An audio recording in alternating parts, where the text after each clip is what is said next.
여기 후진국 한국만큼은 절대로 수학여행으로 가지 않겠다며 고집을 부리는 외국 여성이 있습니다. 그러나 그녀는 빈민국가 한국은 물가도 턱없이 저렴하다는 담임 선생님의 말을 듣고 좋은 계획이 생각났다며 그렇게 한국으로 가게 되었다고 하는데요. 그렇다면 그녀가 한국에서 제대로 된 수학여행을 즐길 수 있었을까요?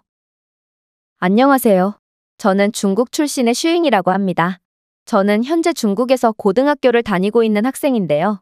그리고 제 부모님은 두 분 다 당 간부시기에 저는 막대한 부와 권력을 동시에 누리며 남부러울 것 없이 살고 있죠. 그런데 그런 제가 왜 중국 최고의 사립학교도 아닌 그저 일반적인 고등학교에 재학 중이냐고 묻는다면 그건 바로 저는 미국 명문 대학교로의 유학을 준비 중이기 때문입니다. 솔직히 저는 부모님의 뒷배만 믿을 뿐 공부를 영 잘하진 못했기에 미국으로 유학을 가기 위해서는 각종 술수가 필수적으로 필요했는데요.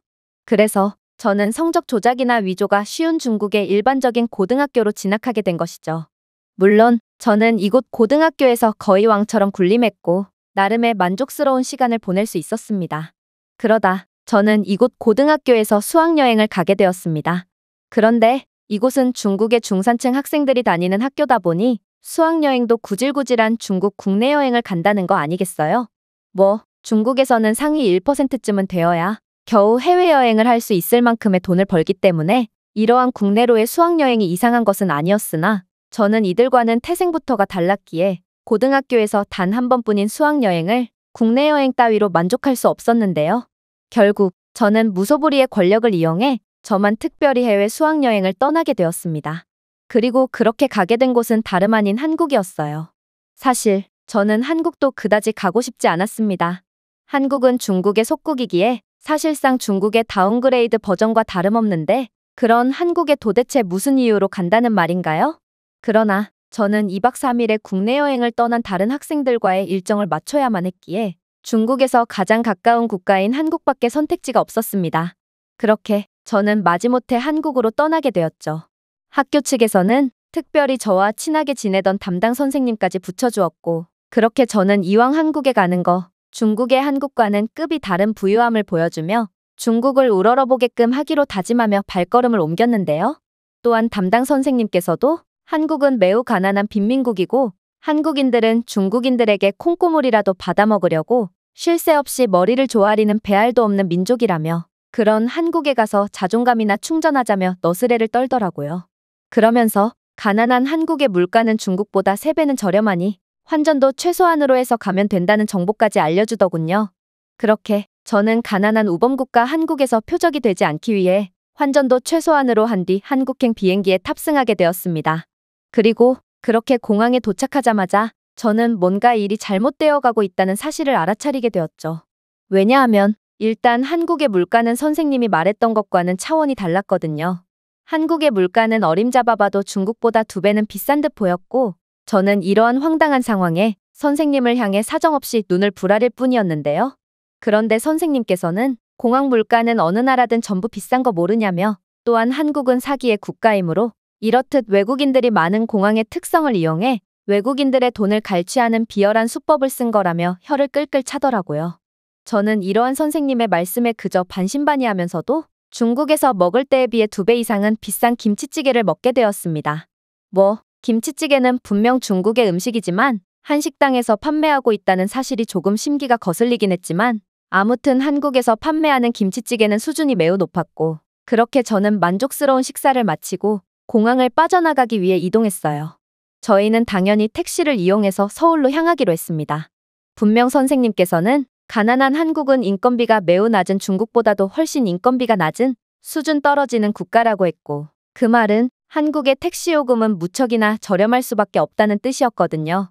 유일한 문제라면 한국 공항에서 어떻게 택시를 잡느냐는 거였어요. 전 세계 공항 어디를 가보더라도 공항은 택시 사기 천지기에 저희가 무사히 택시를 잡을 수 있을까 걱정이 들었거든요. 그런데 그렇게 저희가 외국인들 한 무리가 모여있는 전자 스크린을 들여다보게 되었을 때 정말 깜짝 놀랄 장면을 목격하고 말았습니다. 왜냐하면 인천공항에 도착한 여행객들은 도착 후 공항 키오스크, 모바일 앱을 통해 자동으로 택시를 예약할 수 있었거든요. 그리고 공항 키오스크에 탑재된 AI 알고리즘은 목적지, 그룹 크기, 선호도에 따라 승객을 가장 가까운 택시와 매칭해주고 있었죠. 더 놀라웠던 건 이 시스템은 택시 하나하나에 탑재된 시스템과 전부 연결되고 있었기에 실시간 교통과 공항 혼잡을 고려하여 택시가 효율적으로 출동할 수 있도록 해주고 있었다는 것입니다. 이러한 AI 서비스 덕분에 배차는 매우 효율적으로 이루어질 수 있었고 승객들이 택시에 탑승하는 만큼 바로바로 택시가 도착했기에 기다림이 거의 없이 택시에 탑승할 수 있었죠. 물론 다른 국가들과는 달리 한국 택시에서는 사기라는 개념조차 떠올리기 힘들었습니다. 한국의 택시 예약 시스템상 여행객은 택시 예약 전에 예상요금을 전부 확인할 수 있었거든요. 그리고 예상요금과 현격히 차이가 나는 요금이 청구되게 되면 이에 대한 내용이 공항 측과 택시회사 측 모두에게 알림이 갔기에 요금이 과다 청구될 경우 얼마든지 환불을 받을 수 있었습니다. 저는 이러한 한국의 체계적인 시스템에 깜짝 놀라고 말았어요. 이러한 한국의 AI 기반 시스템의 모습을 보고 있자면 이건 영락없는 선진국과 다름이 없어 보였거든요. 심지어 한국은 택시 요금조차 중국의 2배에 달했기에 저는 한국이 정말로 중국보다 가난한 나라가 맞는지에 대한 의심이 들 수밖에 없었습니다. 물론 선생님께서는 이에 대해 또다시 무적의 논리를 가져오셨죠. 그녀는 한국은 외국인들에게 자신들의 국가를 홍보하는 것에 미친 국가로 외국인들이 자주 다니는 곳만 중심으로 인프라를 몰빵한 기형적인 국가라고 했거든요. 그러니 택시 요금이 비싼 것도 택시 예약에 대한 체계적인 시스템이 자리 잡혀 있는 것도 전부 다 외국인들이 자주 이용하는 공항이기 때문에 볼 수 있는 모습이라고 하더라고요. 저는 이러한 똑같은 논리만을 들이미는 선생님께 의심의 감정이 피어올랐고 정말로 선생님을 믿어도 되는 건지 걱정이 되기 시작했는데요. 물론 저 또한 중국에서 한국은 후진국이라는 교육을 받긴 했지만 적어도 제가 공항에서 본 한국의 모습은 영락없는 선진국이었기에 만약 한국이 정말로 물가가 높은 선진국이 맞다면 환전을 얼마 해오지 않은 저는 이번 수학여행을 완전히 망치게 되는 셈이었거든요. 그리고 그러한 제 불신은 한국 택시에 탑승하자마자 정점을 찍게 되었죠. 왜냐하면 저희가 탑승한 외국인 전용 택시의 한국인 택시기사는 한국어를 전혀 모르는 외국인도 택시기사와 원활한 소통을 가능하게 해주는 한국이 자체 기술력으로 개발한 AI 이어폰을 착용하고 있었거든요. 그래서 외국인 전용 택시기사는 한국어와 영어만 구사할 수 있었음에도 외국어를 설정된 언어로 자동으로 번역해주는 AI 이어폰 덕분에 저희의 중국어를 알아듣고 전부 영어로 대답해 주었죠. 물론 저나 선생님이나 영어 실력이 형편없었기에 한국인 택시기사와는 딱히 양질의 소통을 하지는 못했지만 그래도 저희는 택시기사와의 어느 정도의 소통을 하며 이동을 할 수 있었던 거죠. 아니, 한국은 도대체 어느 틈에 이 정도의 기술 수준을 갖추게 되었다는 말인가? 저는 한국의 예상치도 못했던 선진적인 모습에 너무 놀라 입을 다물 수조차 없었는데요. 그러나 제가 한국의 택시에서 가장 큰 충격을 받았던 부분은 따로 있었습니다. 그건 바로 한국의 택시는 승객 선호도에 따라 차량 내 경험을 개인화할 수 있었다는 거였습니다. 저는 택시에 설치된 별도의 전자 스크린을 통해 실내 온도를 원하는 대로 설정할 수 있었고 저희가 도착할 곳에 대한 별도의 도시 가이드까지 들을 수 있었거든요. 심지어 택시에는 전자기기 충전을 위한 포트와 고속 와이파이까지 제공되고 있었기에 저는 목적지로 이동하면서 아까부터 계속해서 못 믿어온 모습만을 보여주는 선생님을 대신해 계획을 재정비할 수도 있었습니다. 사실 이건 중국 택시에서는 절대로 상상할 수 없는 모습이기에 저는 한국 택시에서 연신 감탄할 수밖에 없었는데요. 일단 중국에서는 택시에 승객이 탑승해 있든 말든 택시기사가 원하면 언제든지 택시 안에서 담배를 피울 수 있는 게 당연하게 여겨지고 있거든요. 그래서 중국 택시 안은 늘 수십 년은 묵은 담뱃전내로 가득하고 혹여라도 승객이 택시 기사에게 담배를 끄라고 요구하면 택시기사는 왜 자신의 권리를 침해하냐며 화를 낼 뿐이죠. 그래서 택시기사가 승객과 함께 자신의 택시 안에서 담배 피우는 장면은 너무나도 흔하게 볼 수 있습니다. 그러나 한국은 그러한 문화가 전혀 없는지 택시 내부에는 향긋한 방향제 냄새만이 가득했기에 저는 더욱 만족스러운 여정을 이어나갈 수 있었죠.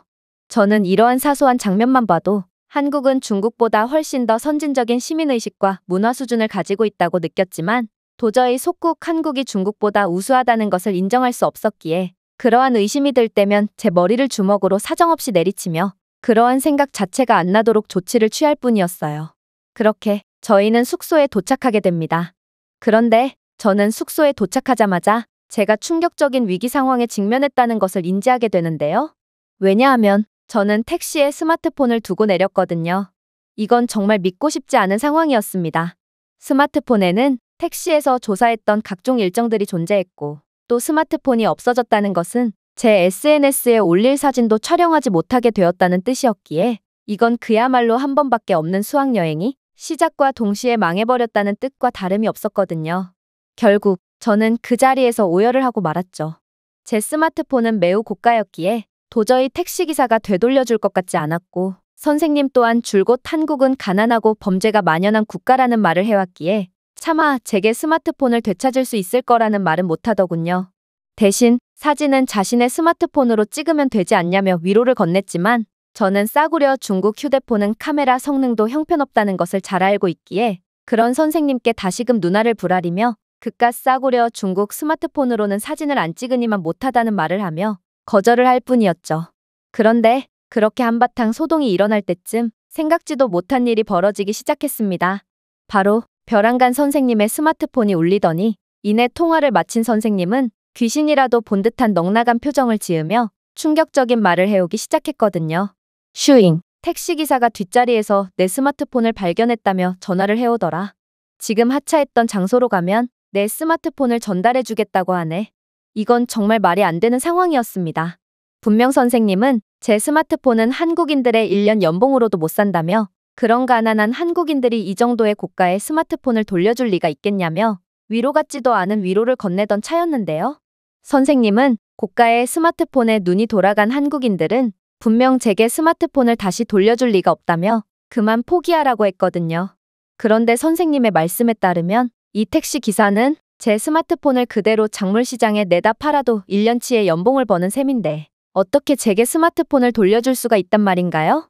그러나 그렇게 택시 하차 장소로 돌아가 본 결과 한국인 택시 기사는 정말로 제 스마트폰을 돌려줌과 동시에 전혀 예상치도 못한 놀라운 말까지 건네오는 거 아니겠어요? 너무 놀라지 마세요. 한국의 택시에는 AI 모니터링 기능이 탑재된 실내 카메라가 장착되어 있고 이 카메라는 혹시 있을지 모를 범죄를 막음과 동시에 분실물 사고가 일어나지 않도록 하고 있거든요. 즉, 한국에서는 어떠한 상황에서도 반드시 분실물을 찾을 수 있답니다. 이건 정말 충격적인 상황이었습니다. 한국의 지능형 모니터링 기술은 어떠한 상황에서도 분실물을 신속하게 회수할 수 있게끔 하고 있었고, 저는 그러한 한국의 기술력의 수혜를 받아 곧바로 스마트폰을 되찾을 수 있던 거였거든요. 그러면서 택시 기사는 자신은 선생님의 연락처를 전혀 모르지만 택시 예약을 통해 얻은 안심번호로 전화할 수 있었다며 보안에 대한 걱정은 안 해도 된다는 따뜻한 말까지 건네더니 이내 보상조차 요구하지 않고 그대로 떠나버리더라고요. 저는 이러한 충격적인 상황에 벙찔 수밖에 없었습니다. 중국 택시 기사의 주수입은 손님들을 태우며 발생하는 택시비가 아닌 술 취한 승객들이 놓고 간 귀중품을 작물시장에 판매함으로써 발생하는 수익이라는 소리가 있을 정도로 중국에서는 이러한 호혜 따위는 절대로 기대할 수 없는데요. 그러나 한국은 이렇듯 대가 없는 호의가 당연하다는 듯 일상화된 나라였고 이건 딱 봐도 중국을 훨씬 상회하는 높은 시민의식 수준이었거든요. 그리고 한국인들은 고가의 스마트폰을 보고도 전혀 탐내지 않아 하는 것을 보니 아무래도 한국은 절대로 가난한 국가일 리가 없어 보였습니다. 그러나 선생님은 이러한 모습을 보고도 이건 그저 한국인들은 중국인을 존경하고 우러러보기 때문에 분실물을 되돌려준 것일 뿐이라고 답할 뿐이었고 만약 제가 중국인이 아니었다면 절대로 스마트폰을 돌려받을 수 없었다는 말을 해오더라고요. 아무튼 저는 한국에서 기적 같은 상황을 겪었고 그렇게 일정을 이어나가기로 했습니다. 사실 저희는 택시를 이용해서 한국 투어를 이어나갈 생각이었는데요. 아무리 도시와 도시 간을 이동해야 하는 일정이더라도 한국은 물가가 매우 저렴한 국가이므로 택시 기사라는 운전자를 고용하는 것이 훨씬 더 남는 장사라고 생각했거든요. 그러나 한국은 공항택시뿐만 아니라 그냥 택시 요금 자체가 중국보다 훨씬 더 비쌌고 환전을 얼마 해오지 않은 저희는 도저히 택시 투어를 할 수가 없었는데요. 그래서 선생님은 이렇게 된 이상 택시를 타는 것보다 렌터카를 하나 빌리는 게 더 싸게 먹히겠다며 렌터카를 대여하자는 제안을 해왔죠. 사실 저는 선생님의 말씀에 콧방귀를 낄 뿐이었습니다. 왜냐하면 중국에서는 렌터카를 대여하는 것은 하늘의 별 따기 수준이기 때문이죠. 중국에서 렌터카를 대여하려면 최소 한 달 전에 미리 예약을 하는 게 필수이며 또 애초에 중국에는 렌터카 대여업체 자체가 거의 없는 게 현실이거든요. 그런데 어떻게 이렇듯 갑작스럽게 렌터카를 대여할 수가 있겠어요? 하지만 선생님께서는 그런 제게 놀라운 답변을 해오기 시작하더라고요. 글쎄, 분명 중국에서는 렌터카를 대여하기 어렵지. 그러나 나는 인천공항을 벗어나면서 한국에서는 휴대폰으로도 렌터카를 3초 만에 대여할 수 있다는 정보를 입수하게 되었어. 내 영어 실력이 그렇게까지 좋지 못해서 이게 사실인지 아닌지는 모르겠지만 일단 시도라도 한번 해보자. 이건 정말 말도 안 되는 소리였습니다. 어떻게 렌터카 예약을 휴대폰으로도 3초 만에 할 수가 있단 말인가요? 중국에서는 렌터카 대여를 하려면 범죄 기록 증명서부터 신분증 등 각종 서류를 필수적으로 제출해야 하는데요. 이러한 서류들을 검토하는 데는 좋게 한 달은 걸리고 또 대면 인터뷰까지 거친 뒤에야 겨우 렌터카를 빌릴 수 있습니다. 왜냐하면 중국에서는 렌터카 대여에 관한 사기가 너무나도 많이 발생하기 때문입니다. 렌터카 대여 고객은 사고를 냈음에도 대충 스프레이로 가리거나 자신의 짓이 아니라며 발뺌을 하는 경우가 많은데 또한 차를 훔쳐서 그대로 잠적한다거나 범죄에 사용하는 경우도 많은 게 현실이죠. 물론 이렇듯 사기를 치는 건 렌터카 업체를 운영하는 입장에서도 마찬가지입니다. 이들은 자동차에 몰래 GPS 기반 위치 추적 장치를 달아놓고 임의로 해당 위치로 가서 차량을 훔쳐간 뒤 보상금 명목으로 차량 비용을 청구하고 있거든요. 즉, 중국에서는 렌터카를 빌리는 사람과 빌려주는 사람 모두가 사기를 치므로 렌터카 대여 과정이 복잡할 수밖에 없고 애초에 렌터카 업체 자체가 별로 없는 것입니다. 그런데 한국의 렌터카 앱에서는 현재 위치에서 가장 가까운 위치에 있는 렌터카 업체를 표시해주고 정말로 앱을 통해서도 렌터카 대여가 가능했는데요. 특히나 렌터카 앱은 AI 알고리즘을 기반으로 사용자의 여행 요구사항, 선호도, 예산을 분석하여 고급 SUV부터 소형 전기차까지 완벽한 차량을 추천해주고 있었고 빅데이터 기술을 통해 저희 같은 중국인 여성들은 어떤 차량을 선호하는지까지 추천해주고 있더라고요. 덕분에 차량에 대해 아무것도 모르고 있던 선생님은 아무런 고민 없이 차량을 렌트할 수 있었고 그렇게 앱을 통한 예약을 마친 뒤 이곳 위치에서 3분 거리에 있는 렌터카 대여 업체를 찾아가게 되었습니다. 그런데 저는 이곳 렌터카 업체에 도착하자마자 경악을 금치 못하고 말았습니다. 왜냐하면 렌터카 직원은 그저 친절한 얼굴로 렌터카 주의사항만을 번역 앱으로 건넬 뿐 어떠한 확인 과정과 절차도 거치지 않았고 정말 3초 만에 렌터카 키를 건네주었거든요. 이건 정말 있을 수가 없는 상황이었습니다. 중국에서는 렌터카를 넘겨받기 전에 몇 시간 동안 철저한 상태 검사를 하는 것이 필수고 돋보기와 손전등까지 동원해서 샅샅이 차량의 하자 상태를 점검하거든요. 중국 렌터카 업체들 사이에서는 렌터카를 얼마나 많이 대여해주는지는 그렇게 중요하지 않고 독박을 잘 씌우는 업체가 가장 많은 수익을 얻는다는 우스갯소리까지 있을 정도로 중국에서 이러한 상태 사기 행위는 너무나도 흔히 일어나고 있는데요. 그래서 렌터카 업체 직원이든 고객이든 서로 사기를 당하지 않기 위해 철저하게 차량 상태를 동영상으로 촬영해 두는 것입니다. 하지만 한국은 중국과는 차원이 다른 기술력과 시민의식을 가진 국가였습니다. 제가 이러한 한국의 신속한 대여 과정에 놀라 도대체 뭘 믿고 저희들에게 별도의 검사도 없이 차량을 넘겨주는 거냐는 번역을 내밀자 한국인 렌터카 직원은 이내 충격적인 답변이 적힌 번역을 건네왔거든요. 글쎄요, 검사 과정이 길 필요가 있나요? 한국이 자체 개발한 AI 기반 검사 시스템은 사용 전후의 차량의 손상 여부를 자동으로 검사하여 분쟁과 수동 점검에 소요되는 시간을 현격하게 줄인 상태거든요. 여기에 있는 고화질 카메라와 AI 알고리즘이 자동차의 외부와 내부를 스캔하여 작은 스크래치나 찌그러짐도 전부 표시하고 있죠. 그런데 사실 한국인들은 애초에 이러한 상태에 대한 거짓말이나 사기 따위는 치지 않아요. 그런다고 해서 엄청난 이익을 보는 것도 아닌데 뭐하러 그런 행동을 하나요? 설마 중국에서는 사람들이 일일이 차량 상태를 검사하는 건가요? 저는 그의 대답을 듣고 그저 할 말을 잃을 뿐이었죠. 한국은 이미 높은 기술 수준으로 극한의 편의성을 구현해낸 거였고 애초에 한국인들은 높은 시민의식을 통해 사기 따위는 치지 않는다니 이건 도저히 믿기지가 않는 상황이었거든요. 물론 그렇게 탑승하게 된 차량도 너무나도 완벽한 상태였기에 저는 2번 놀라고 말았습니다. 도대체 앱상의 국적과 키 등을 왜 적어야 하나 싶어 당황했었는데 알고 보니 한국의 렌터카는 빅데이터를 통한 선호도에 맞게 좌석이 키에 맞게 설정되어 있었고 중국 여성들의 평균적인 선호도에 따른 온도 상황까지 구현해 놓은 상태더라고요. 저는 이러한 한국의 배려심 깊은 모습에 감동을 느낄 수밖에 없었고 도대체 이 나라를 어떻게 중국과 비교할 수 있는 건가 싶어 제 차 선생님을 의심스럽다는 듯 쳐다볼 뿐이었습니다. 사실 중국의 렌터카는 이러한 맞춤형 설정은커녕 안전벨트조차 제대로 작동하지 않는 형편없는 상태인 경우가 많은데요. 또한 차량 내부에는 덕트 테이프와 각종 공구 키트 등이 존재해서 박살난 백미러를 알아서 수리해서 쓰도록 되어 있는 게 현실입니다. 혹여라도 고객이 도로 한가운데서 달랑거리던 백미러가 완전히 박살났다고 항의 전화를 하면 렌터카 업체 측은 유튜브 수리 영상을 참조하라는 믿을 수 없는 답변만을 일삼을 뿐이죠. 이런 게 바로 중국의 현실이니 검사 과정은 차량 대여 전후로 몇 시간이나 걸리는 게 당연시 여겨지는 것입니다. 하지만 제가 렌터카를 대여하면서 그 무엇보다도 놀라웠던 부분은 따로 있었습니다. 바로 택시를 탈 때와 마찬가지로 차량 안은 향긋한 차량 방향제 냄새만이 풍겨오고 있었기 때문인데요.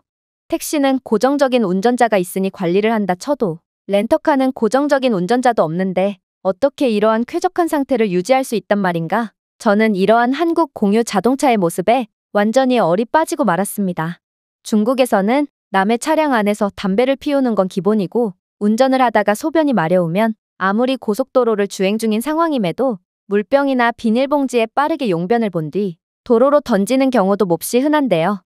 이러한 야만적인 행위의 결과는 고스란히 차량 내부에 누적되며 그야말로 중국에서 이러한 공용으로 쓰는 것들은 지옥에서 갓 가져온 물건처럼 최악의 상태를 자랑한다고 볼 수 있습니다.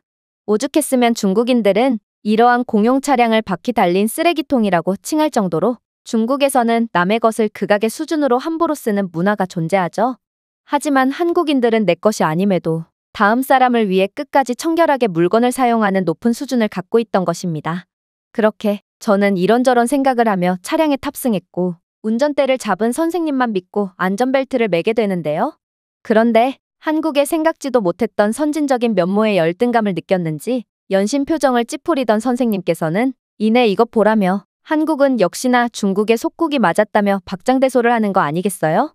알고 보니 한국의 맞춤형 AI 시스템은 내비게이션 및 각종 설명을 전부 다 중국어로 자동 전환해 놓은 상태였고 따라서 선생님은 언어 장벽이 제거되어 마치 중국에서 운전을 하는 것과 동일한 환경에서 운전을 할 수 있는 상태더라고요. 선생님은 한국은 중국의 식민지라 모든 한국인들은 중국어를 할 줄 알고 이렇듯 한국 렌터카에서 중국어가 나오는 장면이야말로 그 증거라며 큰 소리를 쳤지만 알고 보니 이러한 한국의 맞춤형 AI 시스템은 전 세계 언어를 지원하고 있었고 그러한 언어 설정은 별도의 전자 스크린으로 간편하게 할 수 있었습니다.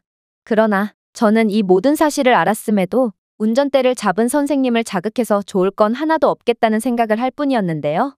저는 그저 선생님의 편협함에 혀를 끌끌 차며 계속해서 이동할 따름이었습니다. 그리고 그렇게 한국의 도로를 이동하면서 저는 감탄만을 반복할 뿐이었어요. 왜냐하면 한국의 도로는 포트홀은커녕 도로에 조그마한 이물질조차 없었고 차량 노면 표시 상태도 완벽했을 뿐만 아니라 도로의 영어 표지판도 매우 우수하게 갖추어져 있었거든요. 이건 도대체 사람의 것인지 짐승의 것인지 출처를 알 수 없는 대소변이 고속도로 곳곳에 널브러져 있고 도로의 대형 사고를 유발하는 파편과 포트홀 투성이인 중국의 상황과는 완전히 달랐기에 저는 이런 기본적인 인프라조차 현격한 격차가 나는데 도대체 선생님은 무슨 자신감으로 중국이 최고라고만 외치는지 이해가 안 갈 뿐이었습니다. 물론 한국의 스마트 내비게이션 시스템도 정말 놀라웠죠. 한국의 내비게이션 시스템은 운전자의 목적지, 교통 흐름, 차량 유형에 따라 최적의 차선으로 안내하여 혼란을 줄이고 교통 효율성을 향상시키고 있었는데요. 저희는 AI로 구동되는 실시간 교통 업데이트 기능을 갖추고 있는 내비게이션을 이용할 수 있었고 내비게이션은 실시간 교통 데이터를 기반으로 정체되어 있는 구간을 실시간으로 파악하고 계속해서 대체 경로를 알려주었기에 저희는 최고의 효율로 이동을 할 수 있었습니다. 특히나 한국의 AI 내비게이션 시스템은 연료 효율적인 경로, 경치가 좋은 경로, 최단 경로를 전부 알려주었기에 저는 어떻게 한국은 마치 부처님 손바닥 보듯 모든 전국적인 교통망을 꿰고 있을 수가 있는 건가 싶어 이러한 스마트 기술을 구현해낸 한국의 경탄만 내뱉을 뿐이었죠. 사실 중국만 해도 이러한 GPS 기술은 좀처럼 찾아볼 수가 없는데요. 이러한 AI 기반 스마트 교통 시스템을 구축하려면 필연적으로 정부와 기업 간의 원활한 의사소통이 필요하지만 중국은 그러한 의사소통 따위를 기대할 수 없는 나라일 뿐더러 중국은 최첨단 기술을 위해 천문학적인 자본을 투자하고 있음에도 아직까지도 이 정도의 기술을 구현할 능력을 전혀 갖추지 못하고 있거든요. 오죽했으면 중국 운전자 대부분은 일반적인 내비게이션조차 가지고 있지 않고 아직도 수십 년은 된 종이지도에만 의존해서 길을 찾고 있으니 이건 최신 기술을 당연하다는 듯 사용하고 있는 한국인들과는 완전히 다른 모습이라고 할 수 있습니다. 하지만 이러한 순조로운 여행도 잠시 갑작스러운 돌발 상황이 발생하게 되었습니다. 선생님 또한 이러한 중국의 한국과 비교되는 한심한 현실의 좌절감을 느꼈는지 이내 한국 따위가 중국도 구현해내지 못한 기술을 벌써부터 상용화해 놓았다는 것은 말도 안 된다며 한국의 스마트 내비게이션은 그저 제대로 된 최적의 경로를 알려주는 것이 아닌 그저 최첨단 기술력을 갖춰놓은 척하기 위해 속임수를 쓴 것일 뿐이라는 억지를 부리기 시작했거든요. 그래서 선생님은 돌연 내비게이션이 알려주는 경로대로가 아닌 분명 혼잡하다고 적혀있는 경로로 움직이기 시작했고 선생님은 그렇게 한국의 GPS 기술은 전부 사기라고 확신하며 호기롭게 도로를 이동했어요. 하지만 그렇게 도착한 곳은 지옥이 펼쳐져 있을 뿐이었죠. 한국의 내비게이션이 일러준 대로 저희가 향한 곳에는 최악의 정체가 기다리고 있는 상황이었고 결국 저희는 옴짝달싹조차 할 수 없는 상태에 봉착하게 되었거든요. 선생님의 한국 불신 때문에 저까지 된통 당하게 된 셈이었고 저는 그런 한심한 선생님을 향해 사정없이 눈알을 부라리며 빨리 어떻게든 해보라고 야단법석을 떨 뿐이었습니다. 이러한 정체와 제 잔소리까지 들으니 선생님은 이제야 한국의 기술력은 정확했다는 것을 인지했는지 점점 분노로 인해 풀려버린 눈동자가 원래대로 되돌아오기 시작했는데요. 그리고 선생님은 이 정도로 심각한 교통체증을 겪다간 오늘 일정은 완전히 망해버릴 거라는 것을 뒤늦게나마 깨달았는지 빠르게 한국 내비게이션의 지시에 따르며 혼잡한 도로를 겨우 빠져나오게 되었습니다. 저희는 1시간 동안 고생한 끝에 겨우 혼란 속에서 빠져나올 수 있었고 저희 둘 다 시간을 헛되이 낭비했다는 사실에 불쾌지수가 상승하기 시작했는데요. 그런데 저는 교통체증에 대한 분노가 들었지만 선생님은 아직도 한국이 중국보다 훨씬 더 우수한 모습을 보였다는 것에 대해 더욱 화가 난 듯 보이더라고요. 그리고 선생님은 이러한 자신의 분노를 잘못된 곳에 풀기 시작했죠. 아니, 한국 고속도로에는 왜 이렇게 CCTV가 많은 거야? 심지어 일부 구간에서는 드론까지 돌아다니며 과속이나 각종 도로 교통법 위반 상황을 감시하고 있다니 무슨 이런 형편없는 통제국가가 다 있어? 중국에서는 시속 200km로 달려도 아무도 뭐라고 하지 않고 고속도로에서 음주운전을 해도 아무도 단속하지 않는데 도대체 한국은 뭐 이리 단속과 규제가 많은 거야? 중국인들은 굳이 이러한 단속을 안 해도 절대로 사고를 내지 않지만 한국은 규제 없으면 운전도 못하는 열등한 사람들이니 하나부터 10까지 규제로 통제를 해야 하는가 보군. 이러니 중국의 속국으로 전락한 거지. 실제로 한국의 고속도로에는 고해상도 CCTV가 사각지대 없이 모든 고속도로 상황을 감시하고 있었으며 일부 구간에서는 동작감지 센서가 달린 드론이 교통법규 위반 차량을 감시하고 있었는데요. 그래서인지 한국인 운전자들은 교통법규를 위반하는 법 없이 선진적인 운전 문화를 보여주고 있었습니다. 사실 저는 이러한 한국의 질서정연한 모습이 부럽기만 했어요. 저는 중국 고속도로를 이동하다가 음주운전 차량에 의해 큰 사고를 당한 적이 있거든요. 그래서 중국인들이 운전을 잘하는 것에 대한 공감도 전혀 가지 않았죠. 그리고 통계를 보더라도 이러한 교통법규 위반에 대한 사고는 중국이 다른 나라들에 비해 압도적으로 높기에 이건 그냥 중국의 예산이 없어서 단속을 제대로 못하는 것일 뿐인 것처럼 보였습니다. 또한 선생님은 계속해서 차선을 2개씩이나 점령하며 운전을 했는데요. 그런데 렌터카에서는 계속해서 경보음을 울리며 선생님이 이러한 얌체 운전을 하지 못하도록 막는 거 아니겠어요? 알고 보니 한국의 렌터카에는 차선 유지 보조 기능과 충돌 경고 및 자동 긴급 제동 등 첨단 안전 기능이 장착되어 있기에 차량의 시스템은 운전자인 선생님의 안전이 걱정돼서 계속해서 알림을 울려주며 경고를 했던 거였습니다. 그런데 선생님은 이러한 자신의 안전을 걱정해주는 시스템을 보고도 연신 불평을 할 뿐이었어요. 시끄러워서 도저히 운전을 못하겠네. 중국에서는 추월을 하든 2차선을 몰고 주행을 하든 그건 운전자의 자유고 마땅한 운전자의 권리라고 인정받고 있는데 도대체 한국은 뭔 놈에 안 되는 것들이 왜 이렇게 많은 거야? 2차선을 몰면서 둘 중 쾌적한 차선을 선택하는 건 내 자유인데 말이야. 아무래도 한국은 후진국일 뿐이고 자유라는 것이 존재하지 않는 통제국가라 2차선을 몰지 못하게 하는 것이 분명해. 저는 그런 선생님의 어린아이 같은 모습에 그저 한숨을 내쉴 뿐이었습니다. 이런 사람도 선생이라고 아이들을 가르치고 있다니 저는 중국 교육의 어두운 미래에 한숨마저 나왔죠. 그런데 그렇게 시종일관 궁시렁대며 욕을 하던 선생님은 갑자기 조용해진 거 아니겠어요? 알고 보니 선생님은 한국에 도착하면서부터 계속해서 화를 내고 한국을 욕하느라 이젠 지쳐서 졸리게 된 모양이었고 그녀는 정말로 운전대를 잡고 꾸벅꾸벅 졸기 시작하더라고요. 저는 선생님의 졸음운전 때문에 저까지 죽을까봐 두려워지기 시작했는데요. 그래서 필사적으로 선생님을 깨웠지만 선생님은 10초면 다시 정신을 잃곤 했습니다. 렌터카 또한 선생님의 비정상적인 운전을 감지하고 경고음을 내며 선생님의 졸음운전을 막으려고 노력했지만 선생님은 그때만 잠깐 정신을 차릴 뿐 이내 다시 졸곤 했는데요. 그리고 결국 간헐적으로나마 정신을 차리던 선생님은 이내 고개를 푹 숙인 채 깊은 잠에 빠져버리고 말았습니다. 그렇게 저는 여기서 죽겠구나 싶어 비명을 질렀는데요. 그런데 이러한 일촉즉발의 상황에서 충격적인 상황이 펼쳐지기 시작했습니다. 분명 선생님은 비몽사몽인 상황이었음에도 차량은 비틀거리다가 이내 안정적인 주행을 되찾으며 멀쩡히 도로를 이동했거든요.